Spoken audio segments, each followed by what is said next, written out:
Monsieur le sénateur, maire de Lyon, cher Gérard Collomb, Monsieur le Premier ministre, Messieurs les ministres, Mesdames et Messieurs les présidents de communautés urbaines et leurs vice-présidents, Mesdames et Messieurs.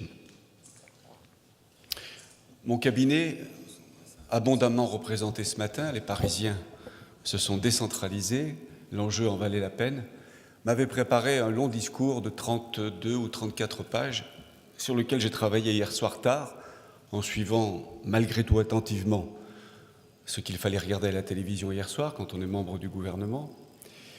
J'ai retravaillé ce matin sur mon discours dans la voiture entre l'Isère et Lyon, et puis je m'aperçois que ce discours, je vais le laisser sur la table et que je préfère répondre aux quelques petites questions, toutes petites et peu nombreuses, que vous m'avez soumises. Donc pardonnez ce propos s'il n'est pas très structuré, mais je vais essayer d'être, sinon exhaustif, en tout cas de n'éluder aucune question parmi celles que vous avez soulevées et qui sont toutes très pertinentes évidemment, et qui relèvent de ce que vous vivez et de ce que vous gérez dans vos communautés urbaines. D'abord, sur le plan financier, c'est vrai qu'on demande un effort important aux collectivités territoriales. Dans le cadre du pacte de stabilité, le plan d'économie sur la dépense publique globale est de 50 milliards d'euros sur 3 ans. Et nous demandons, sur ces 50 milliards, aux collectivités locales d'y contribuer à hauteur de 11 milliards, c'est-à-dire à peu près 20%. C'est le poids de la dépense publique locale dans la dépense publique globale. Puisque, toutes strates confondues, le budget des collectivités territoriales est en France de 243 milliards d'euros et que la dépense publique globale, État, protection sociale, collectivité locale, la dépense publique totale est de 1151 milliards d'euros. Donc on est dans la norme, 20%.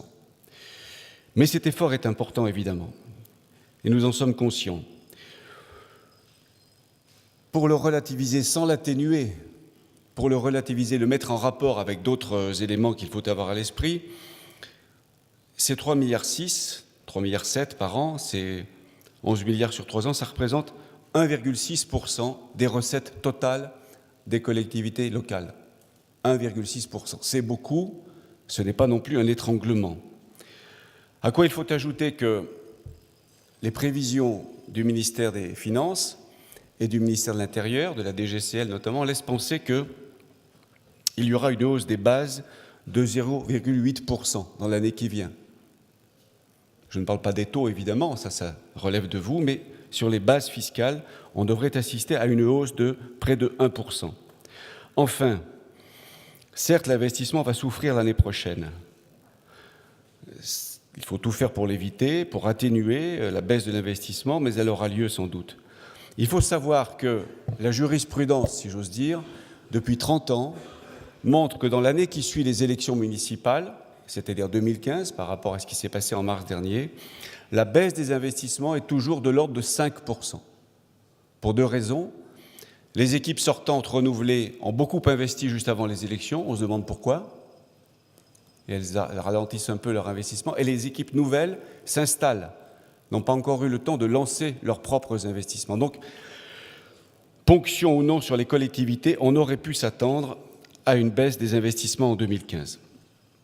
Alors, je ne relativise pas plus que ça la baisse qui vous est infligée, qui est difficile. Le Premier ministre en est bien conscient. Il a reçu toutes les associations d'élus, et notamment la vôtre, il y a quelques semaines, et j'étais présent à Matignon. Il y avait là Jean-Luc Moudinque, Christian Estrosi, André Rossineau, Gérard Collomb, d'autres encore. Le Premier ministre vous a dit que pour que cette baisse soit le plus juste possible, la plus équitablement répartie, nous allons renforcer la péréquation. La péréquation est sujette à discussion, j'ai bien entendu ce qui vient d'être dit. Nous pensons malgré tout que, à dotation équivalente, toutes choses égales par ailleurs, à fiscalité locale équivalente, il faut renforcer la péréquation. Mais j'ajoute aussitôt que le système fiscal local, le système financier local est à bout de souffle et qu'il faut le réformer en profondeur, et notamment la dotation globale de fonctionnement. C'est à l'ordre du jour. le gouvernement a décidé de missionner 2 parlementaires, une députée de la majorité de l'Assemblée nationale, qui devrait être Madame Pires Beaune, députée du Puy-de-Dôme, et un sénateur de l'opposition. Nous attendons une proposition du président Larcher, mission parlementaire qui devra, avec l'aide du gouvernement et de tous les services de l'État nécessaires, qui devra remettre à plat la DGF, qui, c'est vrai, vous le savez, fait l'objet aujourd'hui d'une sédimentation progressive d'objectifs divers et variés qu'on assigne à la DGF et qu'elle n'est plus capable de remplir efficacement et équitablement.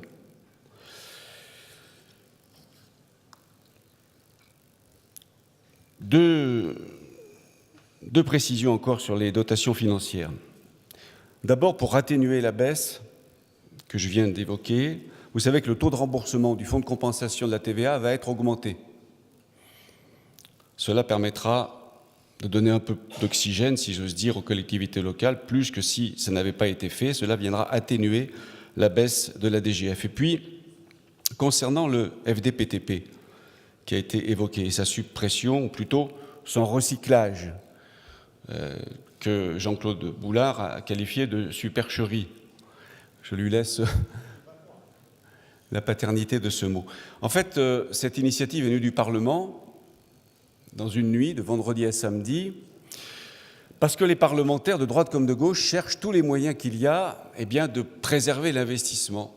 Et ils ont pensé que la meilleure façon, enfin l'une des façons qui pouvait être envisagée, c'était d'utiliser mieux l'argent du FDPTP, mieux qu'il n'est utilisé aujourd'hui par les conseils généraux, encore qu'il est souvent bien utilisé. Comme ancien président de conseil général, j'en faisais, et nous en faisons toujours en Isère, le meilleur usage possible. Mais là encore, dans un souci d'équité, d'aider les moins favorisés, les parlementaires ont pensé qu'il convenait de recycler donc les fonds du FDPTP sur la dotation d'équipement des territoires ruraux et sur la dotation de développement urbain, et un peu aussi sur la DGE des départements.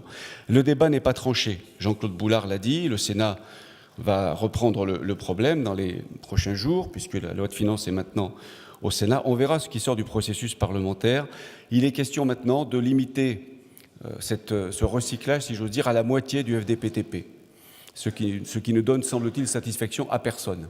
Donc voilà, faisons confiance aux sénateurs, et puis ensuite à nouveau aux députés, pour trouver la meilleure solution. Un mot encore sur les finances, ça n'a pas été abordé, ou alors ça l'a été avant que j'arrive.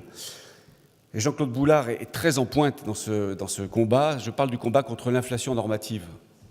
Cette inflation des normes qui pèse énormément sur vos budgets, que les communes soient petites ou que les communautés urbaines soient très importantes comme les vôtres.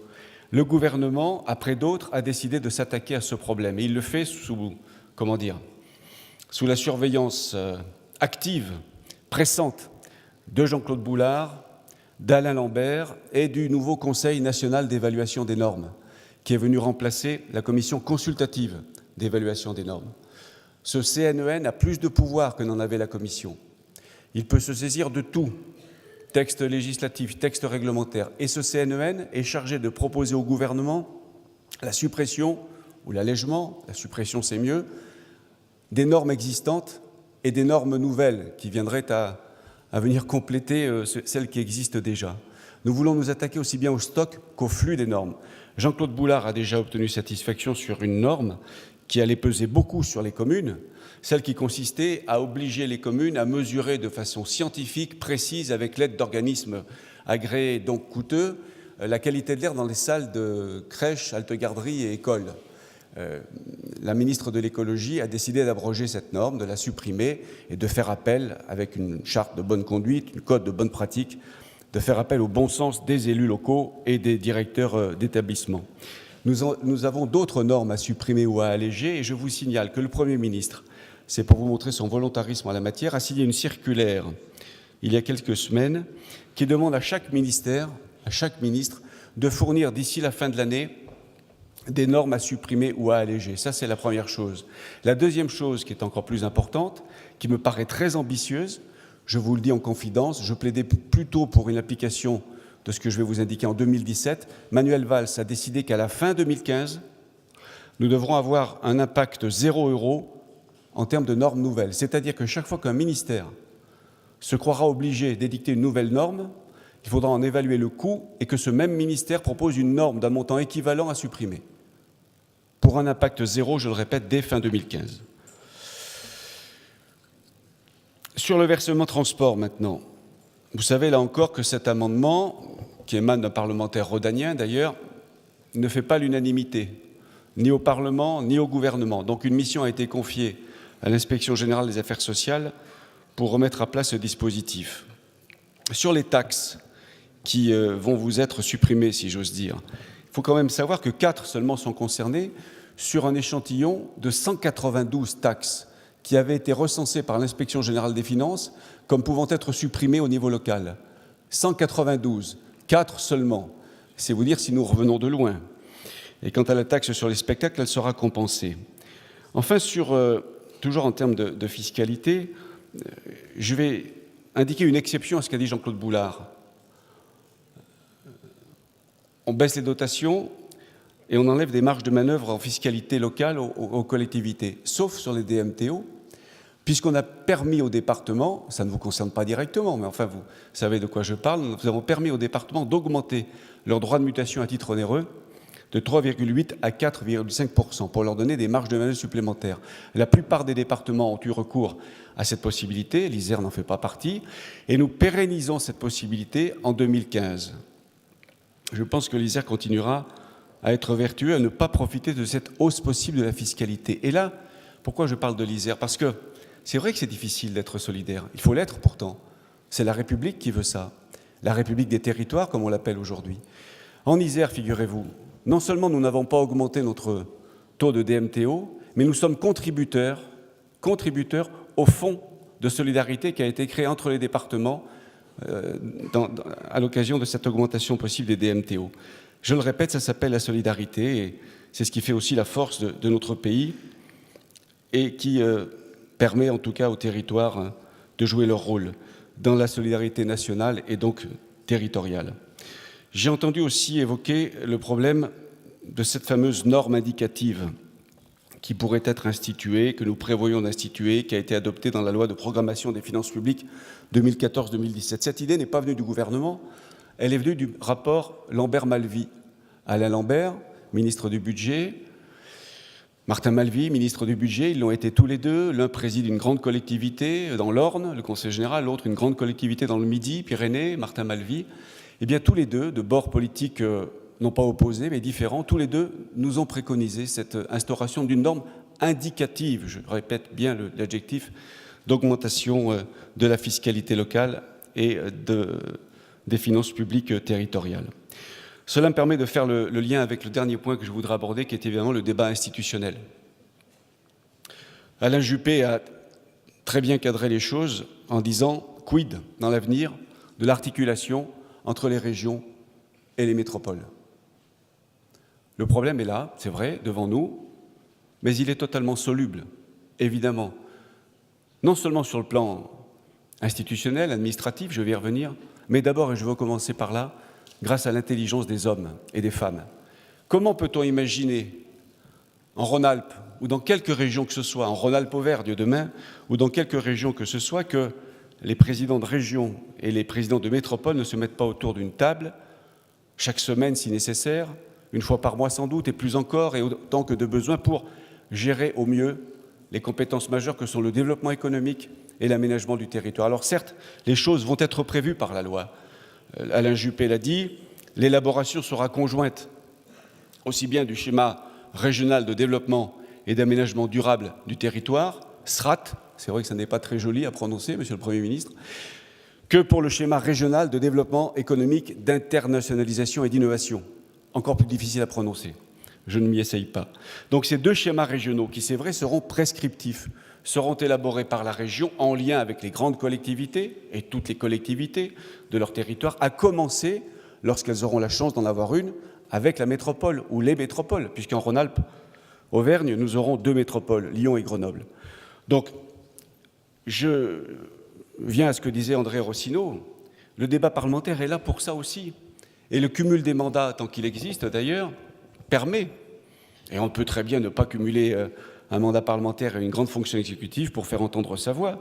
Alain Juppé n'a plus besoin d'être au Parlement pour dire ce qu'il a envie de dire et proposer des articulations meilleures entre régions et métropoles. Gérard Collomb pourra le faire aussi, les parlementaires qui sont là le feront. À l'Assemblée comme au Sénat, le gouvernement est très ouvert à tous les amendements qui pourront permettre de clarifier, peut-être pas tant que ça d'ailleurs, car vous savez, quand on clarifie trop les choses, elles deviennent rigides. Laissons aussi de la souplesse, laissons l'intelligence, je le répète, des hommes et des femmes qui seront élus demain à la tête des régions et des métropoles s'organiser le mieux possible dans l'intérêt commun de leur territoire. Un mot en terminant sur cette fameuse réforme territoriale. J'aurais dû commencer par là, c'est ce qui était prévu dans mon discours. Vous savez, je suis rodé maintenant, je fais le tour de France chaque semaine ou presque, et j'ai l'habitude de baser mon propos sur les 3 objectifs de cette réforme: la clarté, la compétitivité, l'efficacité. La clarté, c'est les compétences qu'il faut clarifier. Le millefeuille administratif est devenu, tout le monde le sait, trop compliqué. Les compétences se sont entremêlés, enchevêtrés, nous avons additionné des organismes, multiplié des structures, les citoyens ne s'y retrouvent plus. Or, l'article 15 de la Déclaration des droits de l'homme de 1789 dit que la société a le droit de demander compte à tout agent public de son administration. À qui demander compte quand on ne sait plus qui fait quoi? Les élus locaux eux-mêmes, pas vous, mais les élus des petites communes, rurales notamment, ne savent plus exactement qui fait quoi non plus, à qui faut-il adresser un dossier, quand il faut d'ailleurs souvent adresser plusieurs dossiers de subvention avec des critères différents d'une collectivité à l'autre. Donc clarifier les compétences. Deuxième objectif, après la clarté, qui est une exigence démocratique, la compétitivité. C'est une exigence économique. Ce sont les grandes régions, je n'y reviens pas, qui seront dotées de toutes les compétences qui font l'attractivité d'un territoire. Et enfin, l'efficacité, c'est l'efficacité des services publics. Et c'est l'intercommunalité. Vous, évidemment, en avant-garde, en pionnier, très avancé dans l'intercommunalité, mais aussi les communautés de communes que nous allons agrandir. Le seuil fait débat, 20 000 habitants, c'est trop en montagne. Il y aura des dérogations, évidemment, dans les zones faiblement peuplées, mais 20 000 habitants, l'INSEE le dit, le Commissariat général à l'égalité des territoires le dit aussi, c'est la maille minimale, celle des bassins de vie, qui permet aujourd'hui d'organiser le mieux possible les services publics. Et quid des départements? Sur les départements, Monsieur le Premier ministre, vous demandez que je vous éclaire, vous et tous vos collègues. Écoutez, nous allons avancer à vue dans les années qui viennent avec l'idée suivante. De 2015 à 2020, les conseillers départementaux qui seront élus en mars prochain, les 22 et 29 mars, les dates ont été approuvées officiellement par le Conseil des ministres mercredi dernier. Nous avions 2 délibérations importantes, en fait, mercredi dernier au Conseil des ministres. La date des cantonales et l'ordonnance relative au Grand Lyon par rapport au département du Rhône, n'est-ce pas Gérard? Donc nous avons adopté l'ordonnance qui concerne Lyon et le Rhône, et puis la date des élections cantonales. Donc les conseillers départementaux élus en mars prochain le seront pour 5 ans, et ils auront à gérer les compétences de solidarité qui sont traditionnellement au cœur des compétences des départements. La solidarité sociale, la solidarité territoriale, l'aide aux communes, plus l'ingénierie territoriale et les maisons de services publics. Nous renforçons les départements jusqu'en 2020 dans leurs compétences de solidarité sociale et territoriale. Pour le reste, la loi NOTRe prévoit des transferts de compétences vers les régions, vers les intercommunalités. On verra ce qui sort du débat parlementaire. Et pour après 2020, eh bien, nous verrons ce que donne la montée en puissance des intercommunalités, ce que donnent les grandes régions, agrandies pour certaines, en tout cas renforcées pour toutes. Nous verrons le paysage intercommunal. Et c'est là, sans doute, je reviens à ce que plusieurs d'entre vous ont dit, qu'il faudra adapter l'organisation territoriale de la République au territoire de la République. Nous sommes tous les héritiers de la Révolution française, des constituants qui ont découpé les départements en 6 mois. Vous savez, en 1789-1790, ils ont mis 6 mois pour découper les 83 départements de l'époque, qui n'ont pas fait l'unanimité, pas plus que notre carte régionale ne fait l'unanimité. Aucune carte n'est idéale. Nous aurons mis 6 mois pour découper la nouvelle carte des régions. Donc ils ont mis 6 mois, les constituants. Puis ensuite, il y a eu les Jacobins et l'uniformité de la République. L'uniformité renforcée par Napoléon, bien sûr, et puis les préfets, la Troisième République. Alors que l'Ancien Régime était une mosaïque d'administrations diverses, selon les provinces. Rien n'était géré de la même façon, du nord au sud, d'est en ouest. Peut-être faut-il revenir à cette diversité. Je ne dis pas de revenir à l'Ancien Régime, mais de revenir à la diversité dans l'administration territoriale de la République. Pourquoi la France devrait être organisée de la même façon de Lille à Perpignan, de Brest à Dunkerque? Donc revenons au département, je dirais qu'après 2020, selon les départements, selon les territoires, on pourra ou non aller vers la suppression, l'évolution de la collectivité départementale ou son maintien. Voilà ce que je voulais vous dire sur tous ces sujets. Un mot encore, et j'en aurai terminé. Vous savez, dans l'histoire de France, les grandes évolutions institutionnelles ont toujours pris un peu de temps. Sur le temps long, avec le recul, rétrospectivement, si j'ose dire, on a l'impression qu'on est passé des féodalités à la monarchie et à l'État central avec Philippe le Bel, Philippe Auguste avant lui, Charles V. Tout ça a pris des années. De la même façon que après l'Ancien Régime, la Révolution française, puis l'Empire et les républiques ont mis quand même quelques décennies à stabiliser les institutions locales. La décentralisation, elle a été votée très vite en 81-82, mais cela a pris des années avant que les choses soient totalement rodées et fonctionnent comme on les connaît aujourd'hui. Donc nous entrons, c'est vrai, dans une période de mutation. Le gouvernement a voulu prendre à bras-le-corps ce problème de la simplification, de la clarté, de la compétitivité de nos territoires, mais rien ne peut se faire sans les associations d'élus. C'est la raison pour laquelle je suis là ce matin. Je vous ai beaucoup écouté. J'ai bien conscience de n'avoir pas répondu à toutes vos questions, en tout cas pas dans le sens que vous souhaitiez, notamment sur les finances, mais j'ai tenu à vous parler le langage de la sincérité. Je vous remercie.